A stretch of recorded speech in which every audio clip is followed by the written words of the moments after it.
شاهده محمدجانова مادر بلاگر جوان شهرزاد محمدجانov که از سیاست‌های حکومت درباره ستر و حجاب انتقاد می‌کند، اخیراً از جای کارش از بیمارخانه شهر وحدت آزاد شده است. نخست او را به اداره امنیت شهر وحدت دعوت کرده، بعد یک روزش از کار آزاد کردند. با امنیت شهر وحدت گفتن که نام فامیل پسرتون چی؟ گفتم که خیر محمدجان شهرزاد. گفت گفتم اولمون با خیلی سوالو گفت پسرتون آوردنتون در کار گپ میزنید گپ زنید که بیا ما گفتم دویم گپ میزنم دویم گپ میگم که خیلی بیا خیلی خوندنم تمام شود و شود ما گفت که باید با پسرتون مخابل دولت گپ میزنه دستگاه زنگ زدگی کمیته دین زنگ زده، کمیته کارگزاران زنگ زدگی. این مادر میگوید برگشتن پسرش را در شرایط فعلی نمیخواهد، چون قبلا به او هشدار دادند که در صورت بازگشت فرزندش را زندانی میکنند. سردختر بیمارخانه مرکزی شهر وحدت او را به اتاق کارش دعوت کرده، طلب نموده است که عریضه از کار رفتنش را نویسد. بعد در اومدم پیش سردختر، گفتم دایت یا گفت почему так? Он о тебе не думал? Мама говорит, а что случилось?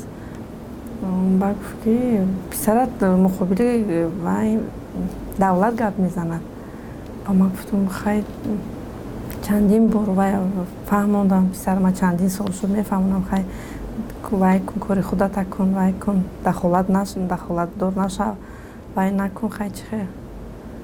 بعد من خیلی کم تربیت کرد و خیلی زیاد نیستودم در وایش اتاقش گفت که тебе будем увольнять. گفتم как؟ گفت که вот так. اما در بیمارخانه مرکزی شهر وحدت گفته های شاهده محمدجانova را به اساس میدانند. نشتگه با خواهش خودم که فشار میارن نه محض دروغ است. من یادش که فشار نیاورده و یا با خواهش خودشون نشتگه نریزاره من مثال نه به شما پیشنهاد کردم. برکنار شاهده محمدجانova بحث تنده را در شبکه‌های اجتماعی به میان آورد که مقامات از خویشاوندان منتقدان در خارج همچون وسیله فشار استفاده میکنند، ادعایی که مقامات آن را رد کردند. از کار راندن مادر من سبب نمیشود که من عملهای خود را بس کنم. حکومت جمهوری تاجیکستان یک راه دارد امروز دیسکریمیناسیون دینی را در جمهوری تاجیکستان بس کنند. ریت‌ها نسبت زنانی که حجاب به سر میکنند نشوند و ریت‌ها نشوند و حتی جریمه ها نکنند شخص‌های را مردهای را که امروز در داخل کشور ریشه‌های سنتی میمونند. شاهده محمدجانova با تجربه 20 سال همشیرگی اکنون بیکار و از 472 سامانه معاش محروم است. به خاطر پسرش از کار رانده شدن را نادرست می‌داند، چون به گفته محمدجانova پسرش شخصی برکمال و آزاده است.